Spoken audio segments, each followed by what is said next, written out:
And we're back, and we have some questions from our guests. Question number one.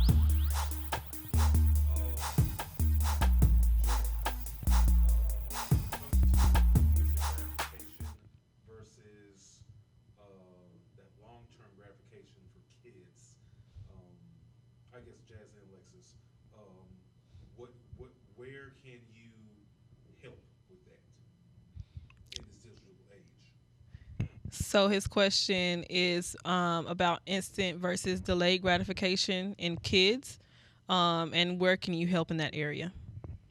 Okay. So I think for me, I think I'm going to speak more from a coaching standpoint. And I'll be able to speak a little bit from a marketing standpoint, but not as much. But so kids, period, love instant gratification. Like when you tell them patience, they don't know what that means. When you tell them things are a process, they shake their head yes, but they're like, no, I want it right now. And so it's one of those things where I know for me as a coach, I drive that into their head all the time. Like things are not going to happen overnight. The only way that you are going to get to those goals that you want to reach or get to that shot, to get to that perfect form, be able to shoot like Steph Curry, you got to practice every single day, or you got to keep working on this overnight. And then a lot of times I really try to just use my background story. I try to relate to them in a way where it was like, yes, you guys see my success now, but you have no idea what it took for me to get here. You know, everyone is going to have a different storyline. Everyone is going to have, a different path where some people will reach their goal quicker than others, but that is okay. So for them, just being able to, I think, just be relatable in a way that showing them like, look, when I was your age, I can even go between the legs. Like the fact that you can go between the legs, dribble behind the back amazes me at the age of 6. I don't even, that's Right. great, And then, no, seriously, we have some 6-year-old. Yes, Yeah. that's what I'm saying. And then, they kids get are so real these frustrated days. when they can't shoot a 3-point shot. And I'm like, you're just not strong enough yet. It really is okay. And it's crazy because I find myself actually teaching myself sometimes. Like, telling them to be patient, telling them to just trust the process. That has been my motto. I don't even know, probably for the past 2 years, is trust the process. Like everything is going to happen the way it needs to happen. If you just keep doing what you're supposed to do, you will Right. reach that goal. And so I think from a coaching standpoint, that's the biggest thing I can do is just keep reminding them, keep showing them the little successes that they do make also along their journey. Like, do you remember 2 months ago that you couldn't even do this? And they're like, oh, yeah. And then, gradually they start to see that, okay, maybe she knows what she's talking about. But, that's usually how it goes, though. So I'm not directly involved with the kids as much as the coaches when it's time to, do the sessions. But I would say I kind of want to purpose. It's big with purpose. So I don't want to necessarily say instant gratification is bad because it's something to work for, but it depends on what your purpose in having that instant gratification is. Mm-hmm. So if you understand, okay, I want this now, I'm going to work for that, and that's a goal, then okay, that's fine. And do the necessary steps, make sure you're, diligent, you're, effective, all that. But just don't let it hurt you. So you have to understand what instant gratification is and the difference between instant and delayed. Sometimes delayed is better than instant. Sometimes instant might be better than delayed.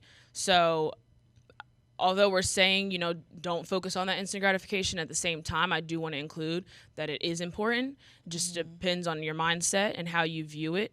That's, mindset, again, is key. So that's what I would say. I think that was just for the I am just gonna piggyback off of what she said, but just because we kind of just were talking about on the court, but just to kind of piggyback what she's saying. So if you want instant gratification in life, so if we're talking about off the court, there's plenty of things that we can help them to reach. Like grades. We talk to them about grades. That's an instant gratification that you can do. Like just go home and do your homework. That's a grade. Like go home and just study tonight. or study all week for your test this week. Those are instant gratifications that will help you reach those long-term and delayed goals that you want to reach. You're saying that you want to go to college, well, you got to have the grades to do it. So those small little things that we're asking you to do now, saying thank you to your parents, saying yes, ma'am, no, sir, those little things right there will also take you a long way. Those instant little things to do will eventually, little things always turn into big things. And that honestly goes right into the game of basketball. Every little thing that you do or don't do in the game ends up turning into whether you win or you lose. So I think that's another way to also look at it. Awesome response. Okay, question number 2. Yes, this one's for Dr. John. As far as coaching, like for different skill levels of the coaches, whether it's coming from the high schoolers or kids or maybe even adult leagues, like is there a difference when it comes to with your company, Rap Run? Like, do you do different things, or is it like kind of sort of like geared towards the coach itself? Okay, so kind of summarizing his question, is your level of advice for your organization through middle school, high school, or is it collegiate level, or is it all inclusive in one? Sure. So we focus at all levels of the coaches. Primarily where we started is at the youth level, high school, and middle school, and that sort of range, whether it's soccer or any sort of team sport. The thing that we realized after working with them after a short time is that there are a lot more commonalities across coaches than we may think. One of the biggest things is resource as in terms of time. It doesn't matter if you're coaching youth, Pop Warner football, or you're getting elite athletes ready to join, the NCAA. The time it takes to coach athletes is always a concern for coaches, and there's never enough time. So one of the things that we do at Route Run is we actually design and launch an online platform that sits alongside any organization's website. So coaches from that organization can log in to an online environment where they can exchange ideas, they can have discussion boards. I curate weekly discussions. If they have a question and they're not comfortable asking, they can post it anonymously so they can create discussions. It's also accessible to parents. So when parents have concerns or issues that they'd like to raise for the entire organization, they can have access as well and ask those questions. And while it's a great connector, it came out of this sort of common concern that the time is always scarce. So we're happy to do that for the people that work with us. So Awesome. Yeah, go ahead, Alexis. Okay, so I have a question. So does your company help individual coaches or trainers, or is it just for team sports? That's sort of the next phase of our organization. Just in terms of scalability, we really focus at the organization level and team level. But that doesn't mean it's not applicable to individual coaches and training. So certainly it would be.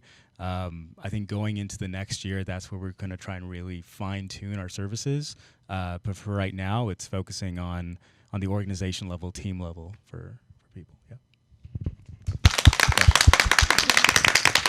Any more questions? All right, that's a wrap. We're here with NC Future of Sports, sponsored by NC Brew Crew, with Jazmine, Alexis, and Dennis. Thank you for your time. I'm your host, Ebony, and you all have a good night.